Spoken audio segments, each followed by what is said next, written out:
Bem-vindo ao podcast Papo de Ciência, o podcast da Casa da Ciência. E hoje estamos aqui com uma figurinha conhecida dentro da Casa da Ciência, que já participou de várias atividades nossas, já deu palestra, orientou o grupo. Jonathan, muito obrigado pela sua presença aqui hoje com a gente. Eu que agradeço. Então vamos estar dando uma discutida, conhecendo um pouco mais isso, tanto da sua vida acadêmica, da sua pesquisa, e um pouco mais a respeito ali de alguns tópicos que a gente já andou conversando um pouquinho aqui. Bem, Jonathan, então vamos começar ali pela nossa pergunta meio até clichê, né? Como que você se sentiu atraído pela vida acadêmica? Como que você quis prestar a faculdade lá, ou melhor, né? Qual o curso de graduação que você fez, né? Como você chegou a isso? Você falou de clichê aí, mas eu sou um clichê na ciência, porque eu, quando era criança, eu já queria ser cientista, sempre tive sempre falava muito disso, e aí teve uma coisa no ensino médio que foi bem legal, que eu estudei numa escola técnica, e aí nesse lugar eu tive a oportunidade de fazer um trabalho científico para terminar o curso. E aí o que aconteceu é que eu consegui apresentar esse trabalho na FEBRACE, que é a Feira Brasileira de Ciências e Engenharia, que é da USP, inclusive, lá da Poli, São Paulo. E aí com isso eu apresentei esse trabalho fora do país também, então foi um negócio meio assim, acho que tudo meio que se encaixou, eu fiquei meio, caramba, legal, ciência, pesquisar, e aí eu acho que eu fui seguindo esse caminho. Aí eu entrei num curso de biotecnologia, mais focado na área da saúde, e aí eu acho que depois do curso, acho que veio tudo se encaixando, assim, para eu entrar nessa área. Nossa, que legal. É muito bom, né, quando a gente escuta isso, até nossos alunos acabam vendo, né, o quanto é importante para a criança ter esse contato com a pesquisa, ter esse contato com essa iniciação à ciência. Nossa. Não vamos nem falar pesquisa, essa iniciação à ciência, como muitas vezes desmistifica uma série de visões que a criança acaba tendo, né? Foi fundamental, eu acho, isso tudo, assim. A FEBRACE acho que foi muito fundamental. Assim, e você lembra, assim, o trabalho que você desenvolveu? Lembro, sim. O nome era Esterilizador Solar para Tratamento de Substratos Utilizados na Produção de Mudas, que era uma coisa técnica em agropecuária. Nossa, é muito legal ter isso, né? Às vezes a pessoa tem aquela ideia de, não, eu quero ser um cientista, mas vou mexer com tal coisa. Mas a questão da ciência ser apaixonante é isso. A gente, às vezes, cria novas paixões, sim, né? E acaba ali vendo que, opa, isso eu achava interessante, mas aquilo ali também é interessante, muito, ou até mais interessante, né? Depois, quando você entra para a faculdade, né? Você já começou a fazer estágio? Como é que foi essa parte da sua vida acadêmica? Na faculdade, eu comecei o curso de biotecnologia e aí fui apresentado, e o curso era muito voltado para a área da saúde. E aí eu fui apresentado para essas áreas, assim, tinha muita coisa em biologia celular, biologia molecular, bioquímica, e essas coisas sempre me interessaram muito, assim. Aí na época tinha um programa que se chamava Ciências Sem Fronteiras, e aí esse programa permitia que os alunos pudessem fazer uma parte da graduação fora. Então eu fiz uma graduação sanduíche aqui no Brasil, que foi na Federal de Goiás, e nos Estados Unidos, em 3 universidades lá. E lá que eu tive a oportunidade de trabalhar pela primeira vez com células-tronco. E eram células-tronco hematopoéticas. E aí eu gostei muito, assim, foi ali que eu falei assim, legal, acho que é isso aqui que eu vou ficar mais ligado daqui pra frente. Assim. Bem, você só nesse nosso primeiro pedaço da nossa conversa já desmistificou um monte de coisa. Então, primeiro, que ensino técnico você não aprende, bem, você aprendeu, você fez uma coisa super aplicada, saiu do país até para demonstrar o que você havia aprendido. Do ensino médio. Isso no ensino médio. Foi legal. Né? Na graduação, né, você já começa a ter contato, né, na Universidade Federal, começa a ter contato com a pesquisa, e isso te auxilia a ir para o Ciência Sem Fronteira, conhecer ali, fazer parte do seu processo de graduação em uma universidade estrangeira, né, para poder ali ver o seu caminho, né? Então muita gente às vezes acha que, não, eu tenho que ficar socado no laboratório. Não, você conheceu muita coisa graças à ciência, até, né? De fato. E quando você tem esse contato com a célula-tronco, né? Célula-tronco hematopoética, o que te chamou mais atenção nesse caminho de pesquisa? Já que ele era tão diferente daquela pesquisa que você tinha, vamos dizer assim, tinha aberto a porta da ciência para você. Então, eu acho que ali, aquela experiência que eu tive no ensino médio, ela foi aonde eu tive a certeza que, não, dá para eu seguir sim um caminho mais de ciência, de cientista, sabe? Essa palavrinha assim, eu falo, legal, não é difícil, assim, não é impossível. Quando eu já estava ali na faculdade, eu tive a oportunidade de ir para o Ciência Sem Fronteiras. Eu trabalhei com isso especificamente, aí foi aonde eu falei assim, poxa, isso aqui que eu faço é interessante. Então, eu sempre ouvi falar de células-tronco, mas não sabia bem o que era. E aí eu cheguei lá, eu estava trabalhando com isso, e era a célula, depois a gente pode falar mais, mas é a célula que forma o sangue. E aí eu achei muito interessante, assim, porque... Bom, aí já é meio suspeito, assim, mas eu acho a hematopoese um negócio interessantíssimo, assim, geneticamente, ela em si é um processo muito bonitinho, muito organizado, e lá é que eu fui apresentado a isso, né, e as técnicas que eu usei para fazer isso, então eu sempre achei tudo muito diferente, legal, e, bom, falei, quero aprender mais, quero saber mais disso. Foi mais ou menos assim. E você retornando, né? Você já vai procurar uma pós. Como você veio cair aqui em Ribeirão Preto, de repente achar aqui o Hemocentro? O que te atraiu para essa vinda para cá? Teve muita coisa que foi por acaso, mas foi bem engraçado porque eu acho que encaixou bem. Eu voltei dos Estados Unidos, terminei a graduação e durante esse tempo eu já sabia, poxa, eu quero fazer pós-graduação, mas eu quero continuar estudando, mas eu quero aprender sobre células-tronco. Eu acho que era o que eu estava mais interessado, assim. Então, eu trabalhei um pouco também no TCC, ali no fim da graduação, com alguns antígenos, algumas proteínas de células-tronco de câncer. Então já tinha um pezinho ali, mas eu falei, mas eu quero entender uma coisa mais global, mais generalizada disso, e aí eu descobri que tinha um curso, por acaso, pesquisando sobre cursos de pós-graduação no Google, aí eu falei, tem um curso que se chama Oncologia Clínica, Células-Tronco e Terapia Celular, e nisso eu descobri que tinha um curso de verão desse lugar de onde o curso ficava mais concentrado ali, que era aqui no Hemocentro. E aí eu falei, vou tentar. E o pior é que eu descobri isso no último dia de inscrição do curso de verão. E eu falei, nossa, não, eu tenho que tentar. E aí fui, me inscrevi e tal, e deu certo, e vim fazer o curso de verão. Aí quando eu vim fazer o curso de verão aqui no Hemocentro, aí eu falei, não, é aqui que eu quero ficar. E aí eu descobri mais sobre o curso de pós-graduação daqui e descobri sobre linhas de pesquisa que eu poderia trabalhar, descobri minha orientadora, e aí foi mais ou menos assim. E aí eu fui atrás dela, né?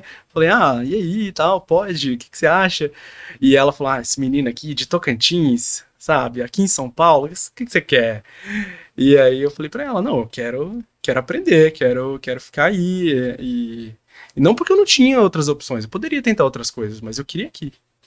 É legal isso que você falou, e outros convidados aqui falaram, né, dessa importância do curso de verão, né? Nossa. Não é só aqui no Hemocentro que nós temos esse tipo de curso voltado a alunos da graduação, né, como uma forma até mesmo de você, por um lado, fazer propaganda, né, para as instituições, até dos cursos de pós-graduação envolvidos, né, mas até uma maneira até de você estar difundindo ciência, né, que todos eles têm ali a sua parcela de acesso à comunidade, né, e quando você veio, fez o curso de verão, você, assim, ficou só nesse laboratório, você conheceu, só o pessoal conhecer um pouquinho como é o curso de verão. O curso de verão, ele é bem legal, e o legal disso é que depois que eu entrei, eu pude participar também de outras edições, assim, então, como ele funciona? Ele apresenta para os participantes as linhas de pesquisa dos pesquisadores do Hemocentro, principalmente, aliás, de quem faz parte do CTC, né? E durante esse tempo a gente tem essa parte mais teórica, assim, que é incrível, que é muito legal, assim, e era o que eu fiquei mais apaixonado, assim, na época, de ver as linhas de pesquisas, de ver os PIs falando, assim, foi sensacional. Mas tem uma parte prática também, então a gente vai para dentro do laboratório, aprende uma técnica ou outra, e aí a gente tem a oportunidade de conhecer os ambientes de pesquisa do Hemocentro, bom, é isso. Bem, gente, só ir traduzindo algumas coisas, né? CTC é o Centro de Terapia Celular, né? Até a Casa da Ciência faz parte do CTC, né? Como um órgão aí de difusão e divulgação científica, né?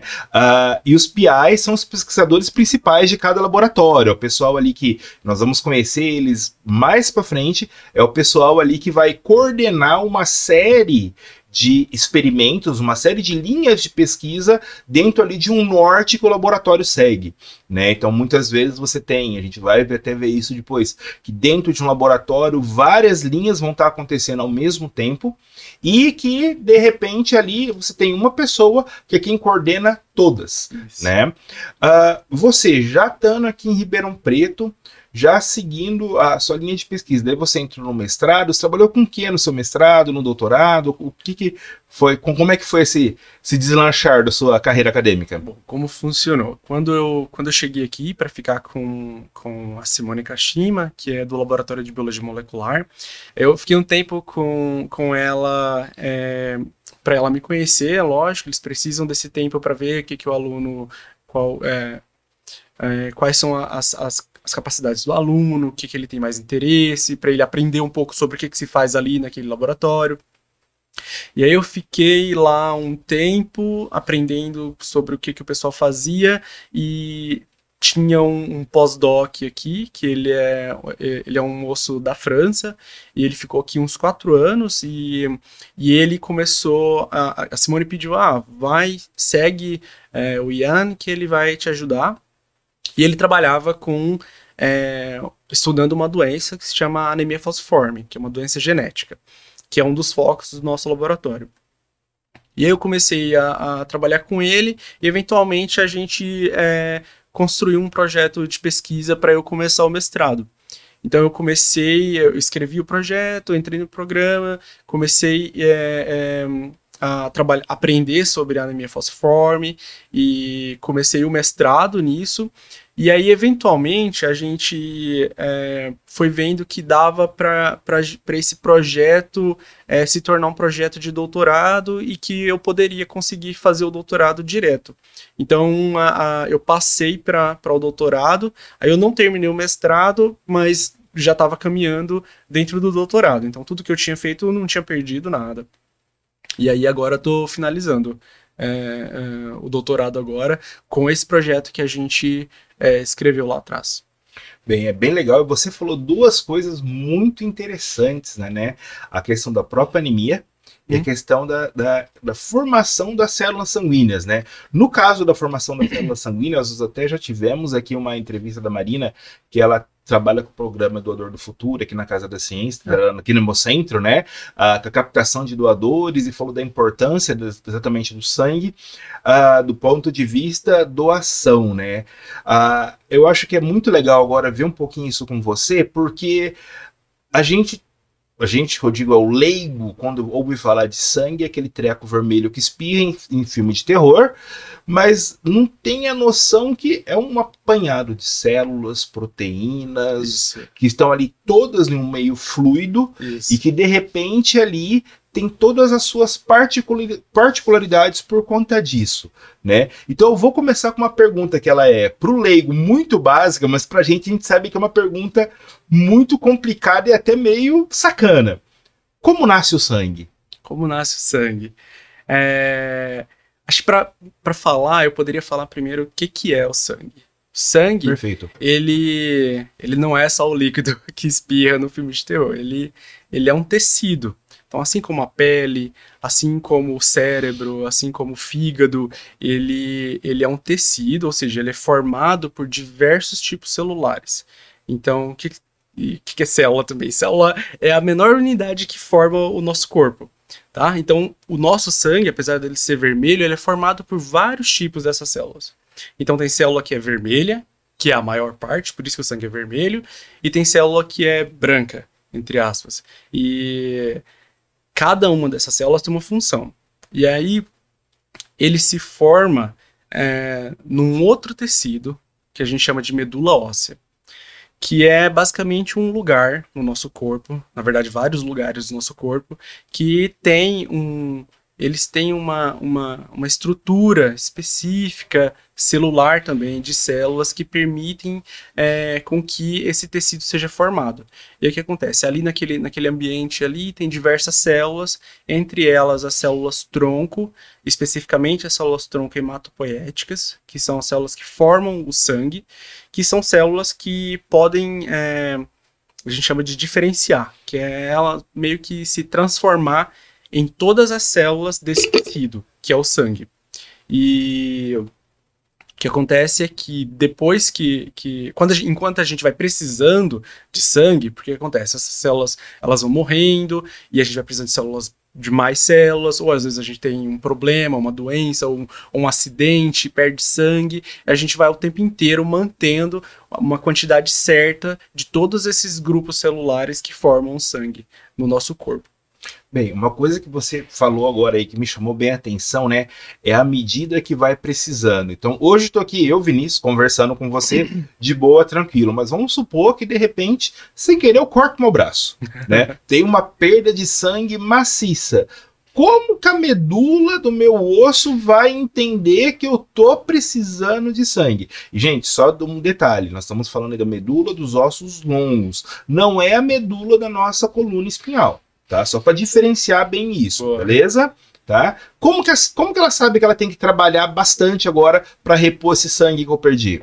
Olha, é um processo bem complexo, mas dá para resumir, ele é simples. Primeiro, a gente, sem o acidente que você perde o braço, que você se corta, a gente vive num status que a gente pode chamar de homeostase, que significa que tudo está acontecendo do jeito que tem que acontecer para funcionar bonitinho. Para você acordar bem, para você andar tranquilo, a gente fica em homeostase, ou seja, o sangue está sendo produzido à medida que as células vão envelhecendo e outras vão se formando, as novas.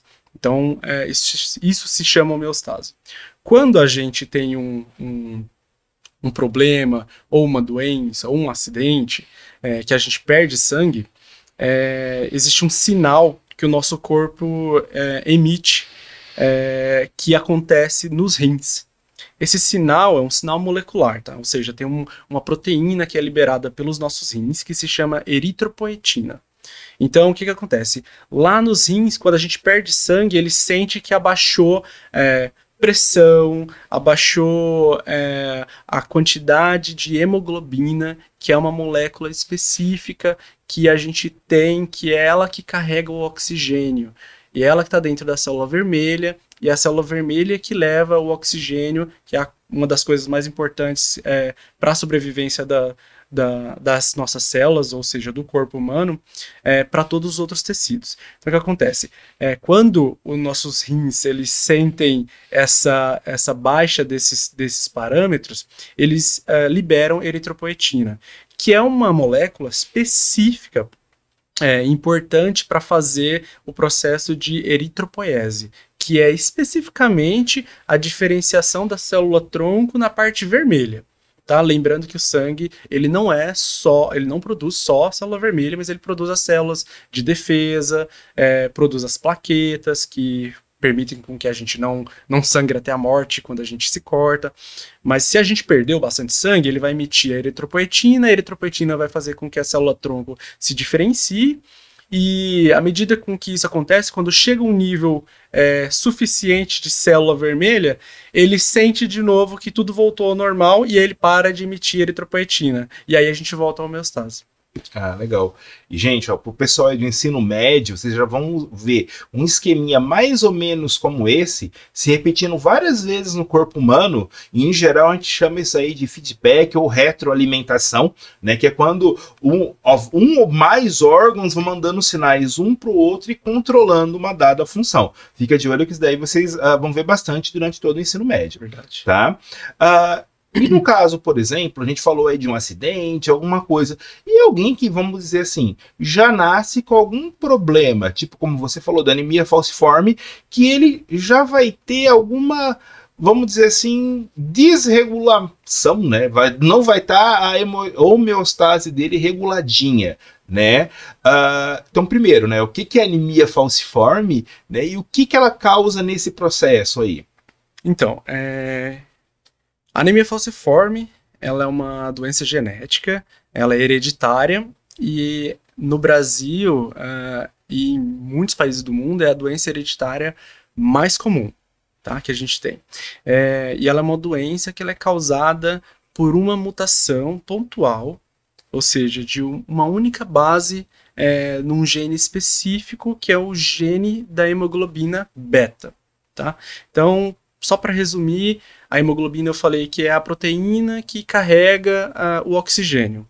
E a hemoglobina, a globina beta é especificamente uma parte da hemoglobina, tá? Então, quando tem uma mutação no gene dela, essa mutação específica da anemia falciforme faz com que as células dos indivíduos que têm essa mutação fiquem em um formato de foice. Elas têm toda uma questão molecular muito complexa, talvez, para eu resumir agora, assim, mas basicamente as hemoglobinas dentro da célula vermelha, elas se polimerizam, e isso não é normal.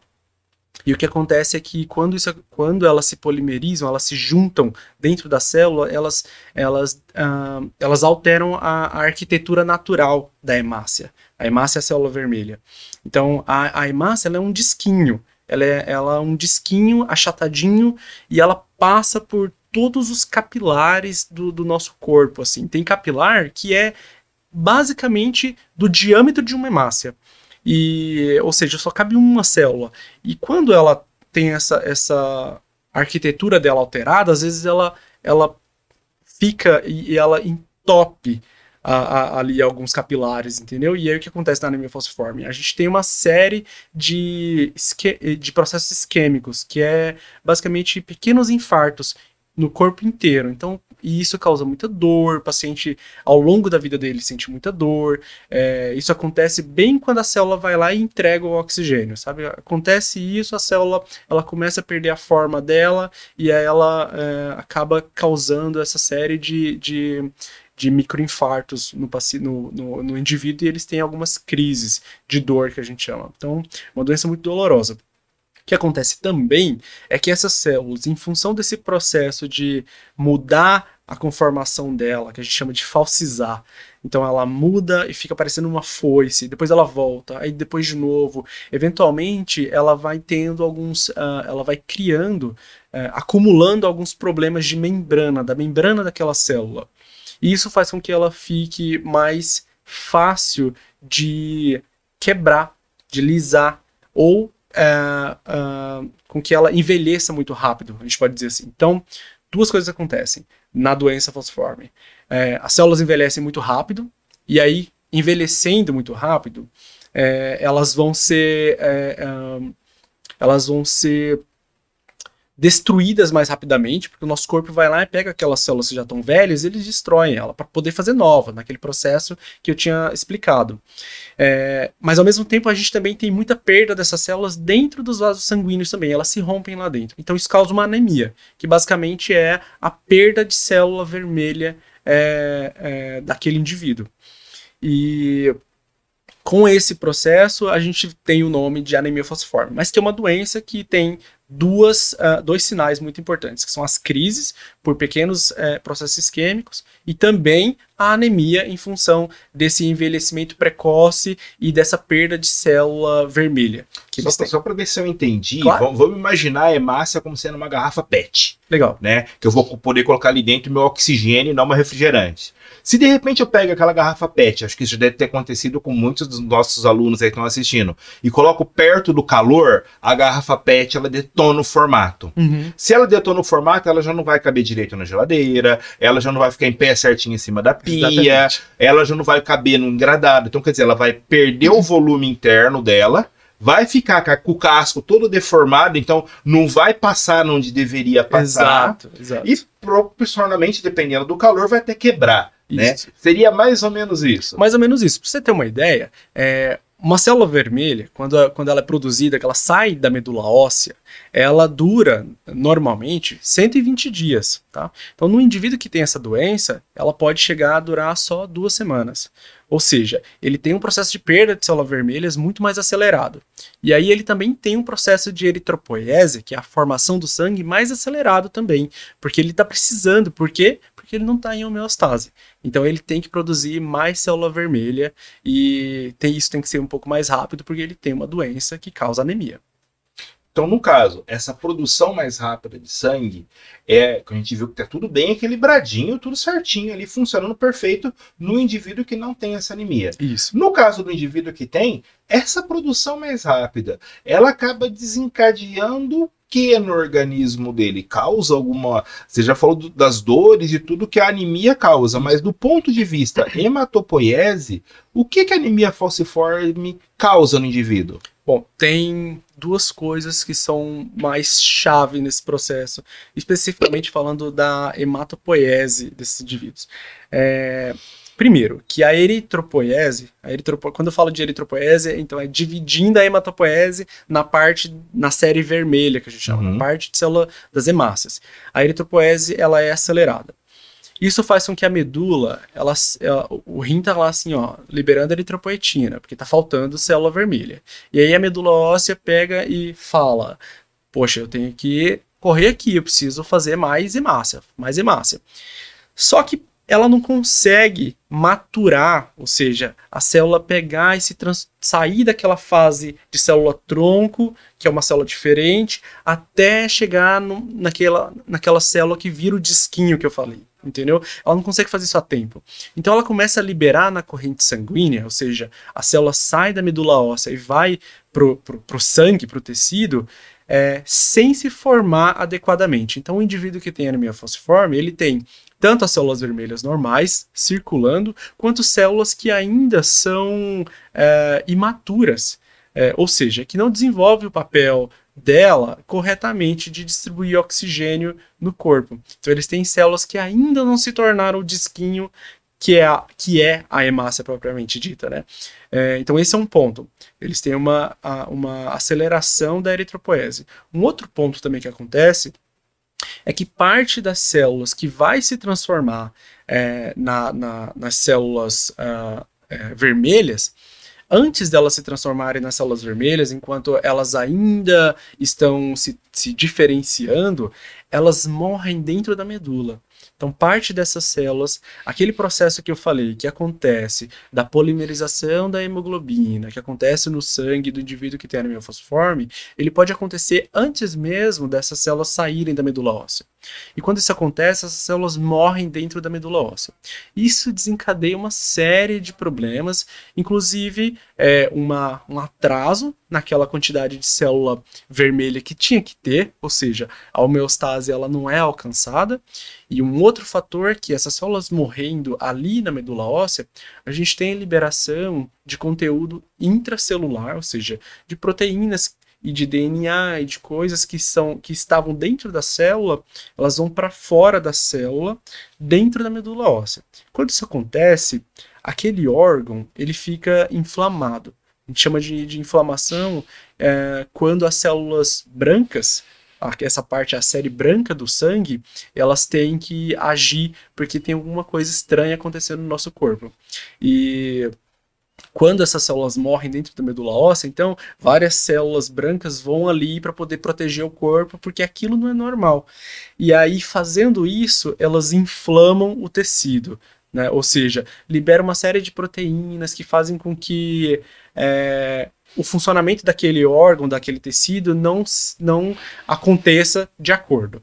E com isso a gente tem então um processo de patológico na medula óssea, e isso atrapalha, mais uma vez, que outras células da hematopoese, outras células que deveriam ser formadas, não se formem bem, que a medula óssea ela entenda os sinais de maneira inadequada, ou que a célula-tronco ela não vai produzir ela vai deixar de produzir, talvez até parte da série vermelha para produzir mais célula da série branca, porque está tendo inflamação, então está precisando de mais célula branca. Então, o desequilíbrio está acontecendo o tempo inteiro no indivíduo que tem anemia falciforme.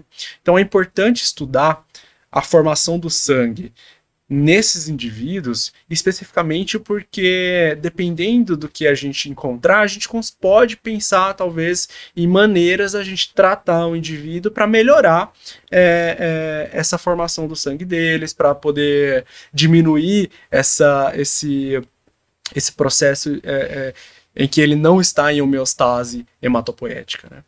E, gente, fiquem de olho aí nessa explicação, que ela foi muito legal, e vocês vão ver que a anemia falciforme, além de ser um exemplo dessa questão da própria hematopoiese, ela também é muito utilizada como exemplo de genética. Seu professor vai dar uma aprofundada nisso, porque ela é ali essencial para você entender um pouco da genética do nosso corpo. É verdade. Mas, Jonathan, me fala uma coisa. Essa alteração, né, anemia falciforme, a pessoa tem ou não tem, ou tem uma escala de anemia, tem gente que tem mais severa, tem gente que tem mais branda, como que isso acaba funcionando no nosso corpo? Olha, primeiro, a anemia falciforme, ela tem um nome, que é um nome bonito, assim, que ela é uma doença molecular. Ela foi designada como a primeira doença molecular descrita. O que isso quer dizer? Antigamente, os médicos e os cientistas eles não entendiam bem como que algumas doenças aconteciam. Simplesmente parecia que não havia razão para aquilo acontecer, porque eles ainda não entendiam por que a alteração de uma ou outra proteína, ou de uma mutação específica que altere uma proteína, pudesse causar uma doença tão complexa. Então é muito engraçado, porque a anemia falciforme ela é uma doença de patologia muito complexa, ou seja, os indivíduos eles têm diversas complicações clínicas, mas ela vem de uma mutação muito simples de uma única base do DNA, né? E o que acontece é que... Só que aí, dito isso, a gente poderia dizer, poxa, então todo mundo tem a mesma doença, tem os mesmos sintomas, basta dar a mesma medicação, a mesma coisa, que todo mundo pode ser tratado, mas não é bem assim que acontece, porque apesar de ser uma doença de caráter molecular simples, ela é uma doença genética. E tendo isso em conta, a gente tem que lembrar que todo mundo tem um background genético. Ou seja, todo mundo tem genes que foram herdados dos pais, que foram herdados de 4 avós, que foram herdados de 8 bisavós, e tarará, isso vai passando para frente, para trás, e as pessoas elas acabam tendo cargas genéticas diferentes. E essa carga genética ela pode influenciar na heterogeneidade dos sinais e das complicações clínicas das doenças, incluindo da anemia falciforme. Então eu vou ter pacientes que têm uma doença mais grave e vou ter pacientes que têm uma doença menos grave, só que isso ainda não é bem entendido, tá? Então isso é uma coisa que está sendo pesquisada ainda até hoje, porque a gente sabe de alguns genes que podem deixar a doença mais grave e alguns genes que podem deixar a doença menos grave, mas existe também uma série de outros fatores que podem interferir, que é onde o indivíduo mora, como que é o ambiente, como que é o ar que ele respira, do que ele trabalha, Isso tudo pode influenciar também na patofisiologia da anemia falciforme, tá? Bem, agora vocês viram por que aquela hora que eu falei, começamos essa conversa, eu falei que era uma pergunta pro leigo muito simples, mas que ela era muito complexa, né? Que estudar a doença falciforme é algo assim, e eu que já tô com a Hemocentro há um certo tempo e acompanho isso, é algo que é desafiador, porque a cada nova descoberta você tem que repensar as descobertas passadas muitas vezes, porque muitas vezes você tem essa interação genética que pode atrapalhar a expressão proteica, que é o que causa essa alteração aí. Apesar dessa complicação, assim, é uma parte meio que bonita da ciência que eu acho, assim, que é a gente encontra a resposta e vem 10 perguntas junto. Assim. Então eu acho isso muito bom, porque, bom, dá para pensar mais sobre aquela mesma resposta, dá para ter outros caminhos para trilhar, assim, então eu acho isso muito legal.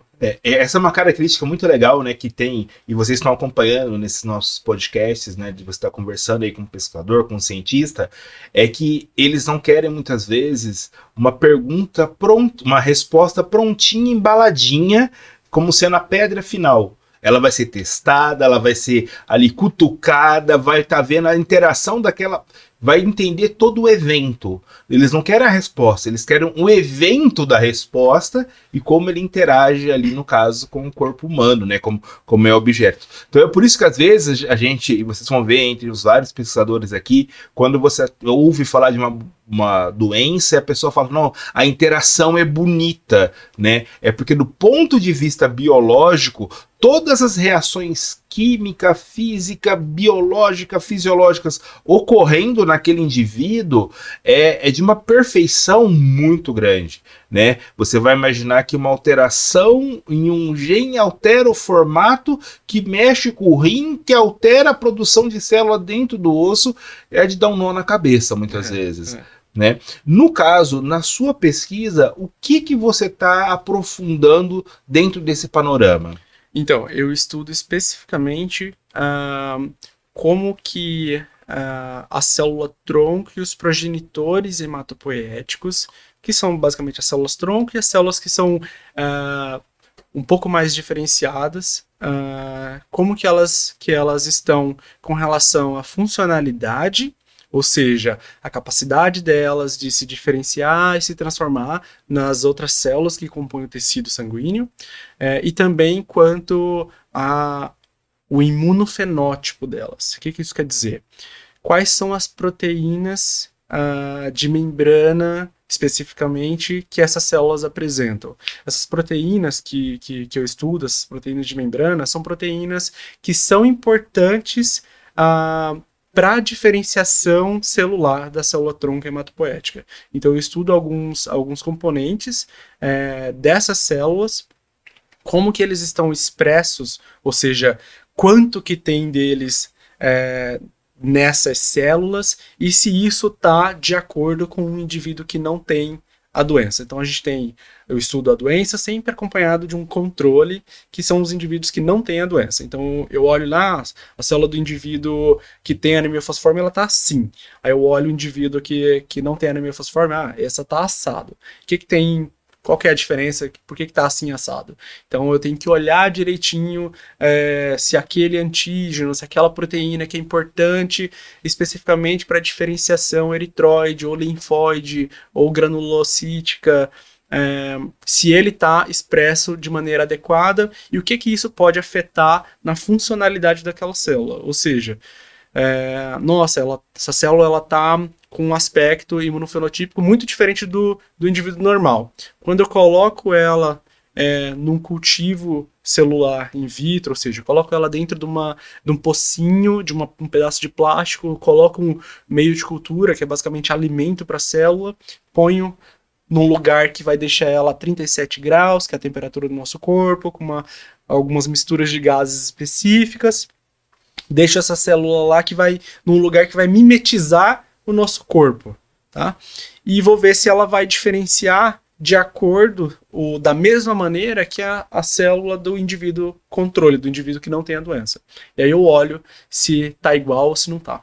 Então, assim, de uma maneira geral, você acaba estudando as proteínas de superfície de membrana, porque é por ali que vai chegar o estímulo, por ali que vai chegar, vai sair a informação para outra célula. Exatamente. Ali, vamos dizer, o porteiro do prédio que está sabendo de tudo que se passa ali dentro daquele local, né? Isso. E também é por ali que eu consigo pensar, talvez, poxa, se isso aqui tá errado, será que não tem um medicamento, uma droga, alguma coisa que eu possa usar para fazer com que isso volte ao normal? Então é estudando isso, com esse tipo de investigação exploratória, é que a gente consegue encontrar, a gente chama de biomarcadores, ou seja, que são algumas medições de alguns parâmetros, ou seja, por exemplo, a quantidade de uma certa proteína de membrana que vai me dizer que, poxa, se tem essa proteína aqui nessa quantidade e está diferente do controle, isso aqui significa que essa célula vai fazer isso ou aquilo.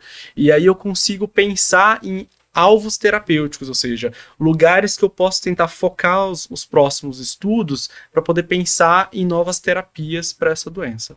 Legal, você falou até dessa comparação entre o sangue dito saudável, né, e o sangue de uma pessoa com anemia falciforme. Mas no seu caso, para trabalhar com esse material, como é que chega esse sangue até você? Você pega no HC? Como que é esse processo?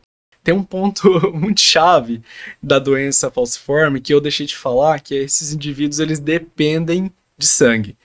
Eles, infelizmente, eles chegam num ponto de falta de homeostase da hematopoese, em que eles precisam de sangue de outras pessoas, de transfusão de sangue, para poder ter uma vida melhor, para poder ter mais qualidade de vida. E basicamente poder...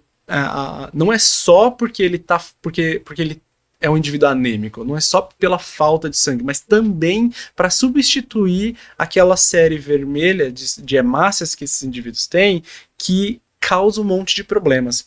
Então os médicos, eles fazem algumas medições e eles tiram um pouco de sangue do indivíduo que tem anemia falciforme, eles fazem uma sangria, e parece até uma coisa meio arcaica isso, né, mas de fato eles fazem uma retirada de um pouco de sangue desses indivíduos, e eles tomam sangue, hemácia, né, de doadores. E quando eles fazem essa sangria, esse sangue vai para o lixo. E aí eu vou no paciente, eu pergunto para ele, olha, tem aqui esse sangue que você tirou, que vai para o lixo, você me permite usar esse sangue para fazer estudos no laboratório, a gente pesquisa isso e isso, a gente quer tentar achar novos alvos terapêuticos para anemia falciforme. E aí, se o indivíduo aceitar, ele assina um documento que a gente tem, que deixa tudo certinho, falando para ele, olha, eu vou pegar o seu sangue, que vai para o lixo, vai para estudo de laboratório, não vai alterar nada no seu tratamento, não vai te atrapalhar em nada, mas aí ele me dando a autorização, eu pego esse sangue, e esse sangue, eu consigo fazer uma série de procedimentos com esse sangue, que eu consigo separar os tipos celulares desse tecido. Então eu consigo separar a parte vermelha e consigo separar a parte branca. E a parte branca, que é onde a gente tem as células de defesa do nosso organismo, mas também células tronco e progenitores hematopoéticos que são circulantes. Então a gente tem parte das nossas células que ficam na medula óssea, nas células tronco, tá? Mas tem parte dessas células que circulam. E ainda existe uma série de perguntas sobre isso, até nos indivíduos normais, mas a gente usa essas células para poder estudar a hematopoese também de pacientes com anemia falciforme. Bem, gente, só para dar uma esclarecidinha para vocês, né? A gente sempre tem batido nessa tecla nas conversas. Todos esses experimentos, eles passam por um conselho de ética, por um comitê de ética, ele é avaliado. Vocês veem que tem sempre autorização do paciente. Ele, se ele não quiser participar, não tem problema nenhum, o tratamento é o mesmo para ele, né? Mas os que querem participar acabam contribuindo ali para estar avançando com a ciência. E você deve às vezes ficar assim, nossa, mas peraí, se ele está precisando de sangue, ele vai fazer uma sangria e tirar sangue? Lembra que a hemácia dele não tem um formato certinho? Então, quando ele faz essa sangria, ele tira o excesso de hemácia, vamos colocar assim, com defeito, né? Para poder receber o sangue, já um sangue bom que vai fazer todo o transporte de oxigênio e outras coisas também que ele tem que fazer, né? Então você vê, o Hemocentro, quando a gente fala de doação de tudo, não é somente para acidentado, é também para esses tipos de paciente que recebe muito sangue de maneira rotineira. Isso. Né?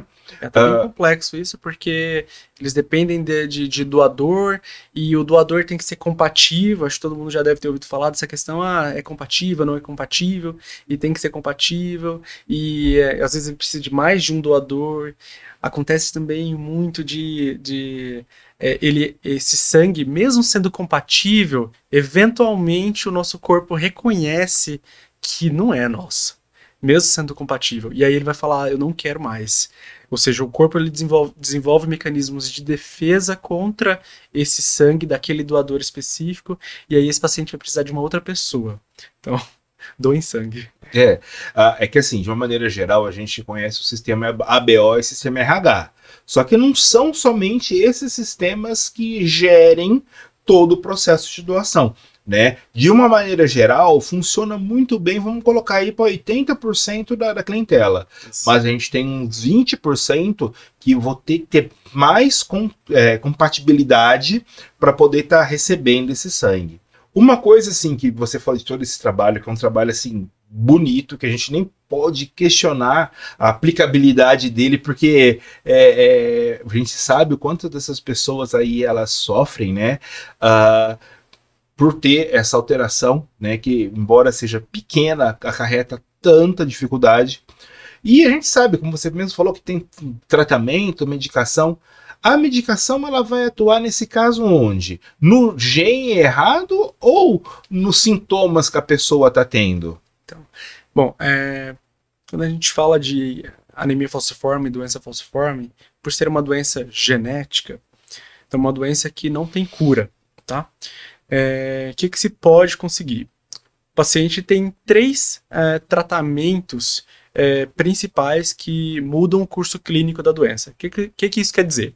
São terapias que realmente fazem uma mudança daquele estado patofisiológico para um estado um pouco mais normal. Tá? Com relação especificamente à doença, porque, como eu disse, eles têm outras complicações clínicas que você pode tratar. Sentir dor, tomar um analgésico. Mas analgésico não muda o curso clínico da doença. Uhum. Mas, por exemplo, dos 3 tratamentos, tem a transfusão sanguínea, ou seja, tomar a hemácia de um outro indivíduo, tirar um pouco, se precisar, da hemácia daquele indivíduo dele. Isso muda o curso clínico da doença. Um outro tratamento, que é farmacêutico, é o uso de uma droga que se chama hidroxicarbamida ou hidroxiureia. Então, essa é uma droga que age especificamente nas células tronco e progenitoras hematopoéticas desses indivíduos. Tem algumas outras ações específicas, mas o principal é essa ação lá nessas células progenitoras hematopoéticas desses indivíduos. Então a hidroxiureia, o que ela faz, basicamente, ela muda o conteúdo intracelular das células vermelhas, tá? Então durante a eritropoese, a hidroxiureia faz com que uma outra proteína cresça em quantidade dentro dessas células. E fazendo isso, a célula ela vai ter menos ou vai ter em menor concentração a hemoglobina que é mutada e que causa todo aquele problema. Então, por causa disso, a célula ela acaba não passando por todos aqueles efeitos ruins de mudança da arquitetura, de fragilidade que as células teriam normalmente. Então, especificamente falando, ela aumenta a quantidade de uma outra hemoglobina, que é uma hemoglobina fetal, que a gente, durante o processo de desenvolvimento do indivíduo, quando a gente é embrião, a gente tem um tipo de hematopoese. Quando a gente vira um feto em si, a gente tem um outro tipo de hematopoese. Cada um desses tipos acontece num órgão diferente, ou num local diferente, e a hemoglobina ou seja, a molécula que carrega oxigênio, que é importante desde o início lá, desde o do início da formação do indivíduo, ela é diferente também. Então a gente tem a hemoglobina que é embrionária, a gente tem a hemoglobina que é fetal e a gente tem a hemoglobina adulta. E o que acontece é que o indivíduo que tem anemia falciforme, eles têm um problema na hemoglobina adulta. Quando eu falo adulta, é a hemoglobina que a gente tem a partir do momento que a gente nasce, tá? Ou seja, a hemoglobina que a gente vai ter até o fim da vida. Mas a hemoglobina fetal não está alterada nesses indivíduos. Então, se eu tivesse um jeito de fazer com que o indivíduo pare de usar a hemoglobina normal, que é a hemoglobina adulta, e ele possa usar a fetal, então talvez a gente não teria esse problema. Então, basicamente, a droga, a hidroxiureia, ela faz com que a gente volte a produzir hemoglobina fetal, que é uma coisa que a gente para de fazer nos últimos meses de gestação até os 6 primeiros meses de vida daquela pessoa. Essa droga faz com que essas proteínas voltem a ser expressas. E aí o indivíduo vai ter uma célula ali com menos hemoglobina mutada, e aí ele vai ter menos problema com a doença falciforme. E a outra maneira de você conseguir tratar o indivíduo que pode mudar o curso clínico é com um transplante. Tá?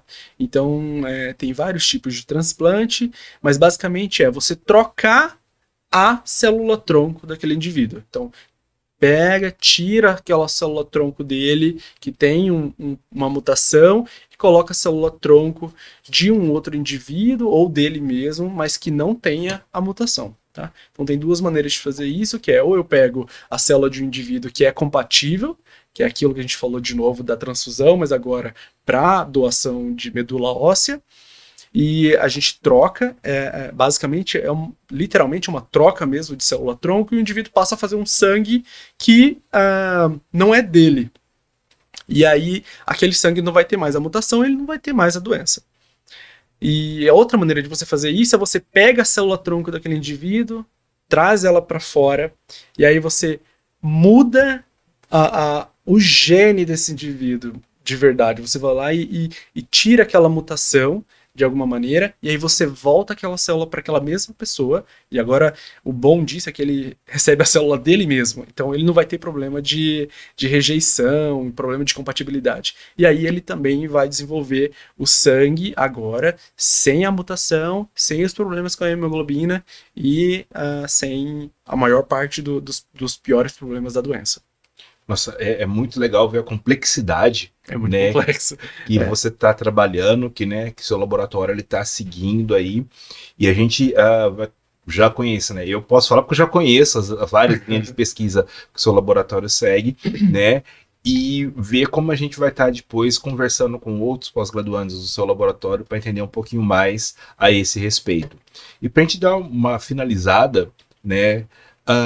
Jonathan, você hoje está aqui no ápice, no momento da sua vida acadêmica, está quase já finalizando seu doutorado, tudo. O que você, o Jonathan de hoje, iria voltar lá para aquele Jonathan criança que queria ser cientista? Se você pudesse falar algo para ele, o que você falaria? Nossa, o que eu diria para mim lá com 10 anos de idade? Eu acho que eu diria para ele que vale muito a pena, que é muito legal e que ele tá certo. Porque, como eu falei antes, que eu sou um clichê mesmo, eu queria isso, e aí eu fui trabalhar com isso mesmo. Aí hoje eu falo, poxa, realmente, eu tava... Que estranho, né? Eu tava certo, não fui aquele menino, quero ser cantor, astronauta, não sei o quê, não. Eu já tinha meio que isso em mente, então eu falaria pra ele, olha... Pode seguir, que você vai gostar, você não vai ficar arrependido, que você vai se divertir muito ainda. Bem, muito obrigado pela participação no nosso podcast e foi um prazer tê-lo aqui. Não, o prazer foi todo meu, obrigado.